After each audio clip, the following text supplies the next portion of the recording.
Hey guys, I wanted to do a second video here with some other things that I've been thinking about. I don't really know if doing these videos is even really worth it, but I kind of enjoy having an outlet to talk about some of the things I'm learning and make some connections, so hopefully God will use it to encourage someone. If not, feel free to stop watching anytime. But one of the things I want to talk about today was the idea that I hope that all of you as Christians have encountered at least a little bit is that our faith is foolishness to the world. In 1 Corinthians 1, Paul says, "For the word of the cross is foolishness to those who are perishing, but to those who are being saved is the power of God. For it is written, I will destroy the wisdom of the wise, and the cleverness of the clever I will set aside." Then Paul goes on to say, "Where is the wise man? Where is the scribe? Where is the debater of this age?" And before I continue, notice where is the scribe? That's very Jewish. That would have been the people who were transcribing the Bible, so they would have been considered basically the most superior scholars who understood the Bible. Where's the debater of this age? That's the Greek philosophers that were basically the rock stars of their age, except for they had brains as well as fame. Has not God made foolish the wisdom of the world? For since the wisdom of God, the world through its wisdom did not come to know God. God was well pleased through the foolishness of the message preached to save those who believe. For indeed Jews ask for signs, and Greeks search for wisdom. But we preach Christ crucified, to Jews a stumbling block, and to Gentiles foolishness. But to those who are called, both Jews and Greeks, Christ the power of God and the wisdom of God. Because the foolishness of God is wiser than men, and the weakness of God is stronger than men. So, that actually really describes a lot our present time as well, in that as Christians in a Gentile Greek world, a lot of what we preach is considered foolishness. Back in that time, the reason why the message of the cross was considered foolishness, when Paul says the message of the cross, he's not talking about just Jesus' death, he's also talking about the death, burial, and resurrection. They're very connected, and 1 Corinthians 15 is the longest chapter in 1 Corinthians, and it's talking about the resurrection of Christ, so we know that Paul's not neglecting to think of that. While the Sadducees, or the members of the Sanhedrin, in Jerusalem at that time were very Greek-thinking, even though they were Jewish, and the Greek philosophers knew they knew that there was no afterlife, is what they claimed. And so the wisdom of that time was that there was no afterlife, and that anyone preaching a resurrection from the dead was foolish because they were going against basically science. And a parallel with our time is definitely evolution. You can talk about your faith all you want as long as you keep it quiet and to yourself, but then as soon as you start to claim that you believe the biblical account of the creation, and that you don't accommodate evolution, scientists will tell you that they know that you're wrong, that they have proof of evolution. And the foolishness of God's plan for salvation, though, and what he talks about in Genesis, is more wise than the wisdom of this world. Though they may claim to have proof,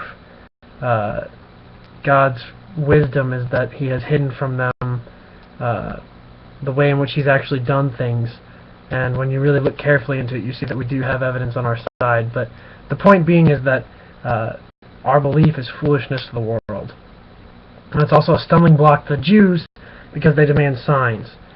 Well, two parts to this was, one, the Jewish people expected the Messiah to come and save them from Rome, not from sins.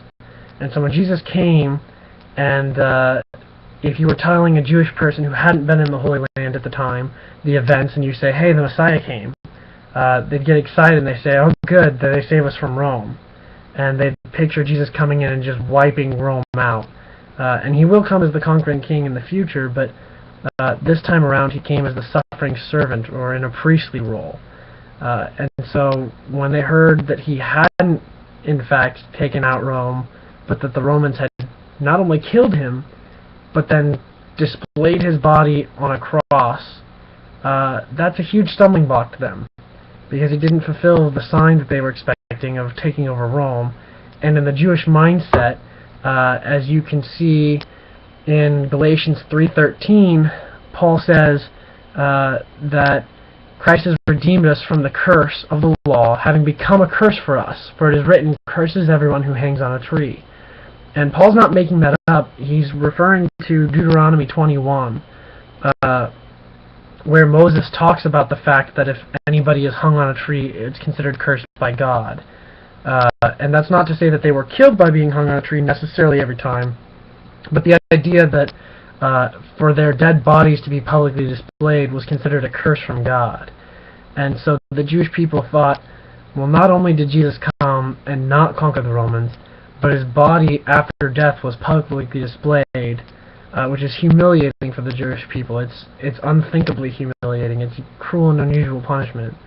So they think that Jesus was made a curse by God, but they missed the point that in fact he had been cursed by God, but he became a curse for us so that we might not be cursed by God, so that Christ might take away our sin.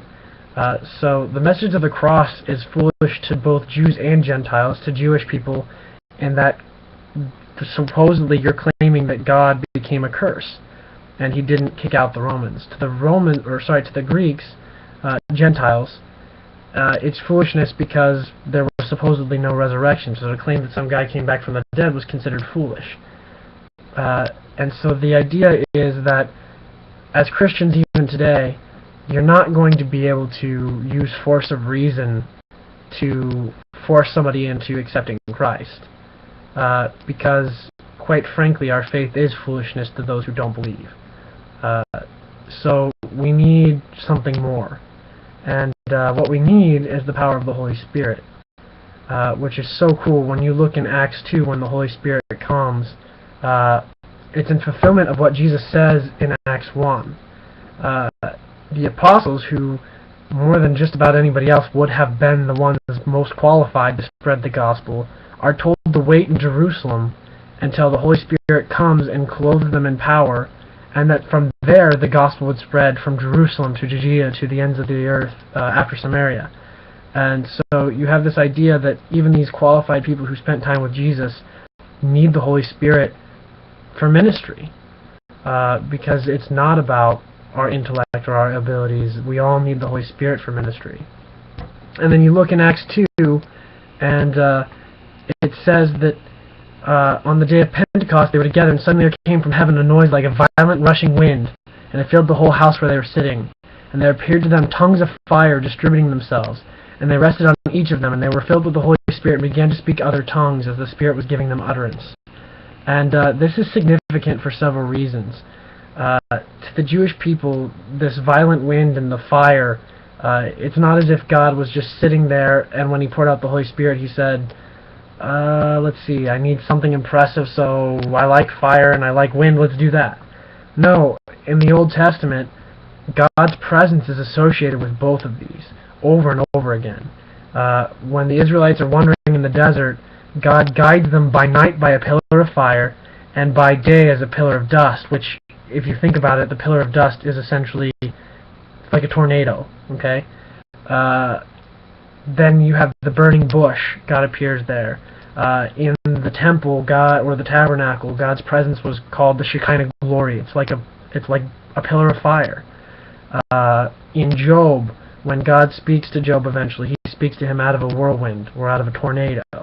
And so this idea of wind and fire representing God's presence was not unknown to the Jewish people. So at Pentecost, when the Holy Spirit comes, you have a full display of God's power and his presence going to rest upon the apostles. And so when it says that they'll be clothed in power, and you see the literal manifestation of God indwelling each of the apostles, the same God who indwells each of us who believe, you can't miss that this is something very powerful. And immediately they speak in tongues towards the end of spreading the gospel as it progresses from Jerusalem to Judea to Samaria to the ends of the earth.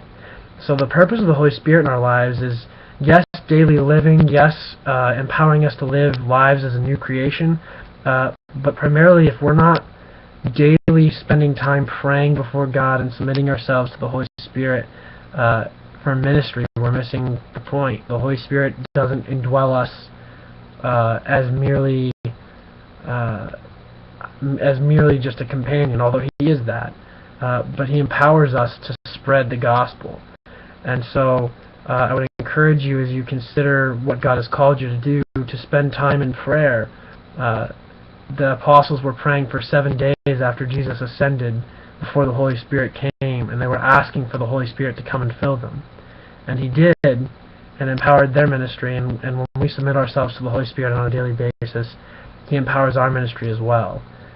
We may not see or even feel the arrival of the Holy Spirit in our lives, but he indwells us, and when we submit our days to him, he will show up and begin using you in ways that are clearly beyond your ability through human reason, because again, the gospel is foolishness to everyone who doesn't believe, and so it requires the power of the Holy Spirit to actually change lives. We can't change our own lives, and we can't change anybody else's life, so it requires the Holy Spirit. I just thought that was cool, thinking about the fact that I can't do anything on my own, and that it is the Holy Spirit that's going to make a difference. For example, on the chance that this video or these series of videos actually ends up making a difference in anybody's life, that's clearly not because I'm presenting any of this information with any level of skill or ability, but that the Holy Spirit is at work. So whoever you are, whether you're a believer or not a believer, a growing Christian or a mature Christian, the summary of all of this is to say, submit to the power of the Holy Spirit and allow God to work through you. That's all I have for now. Take care.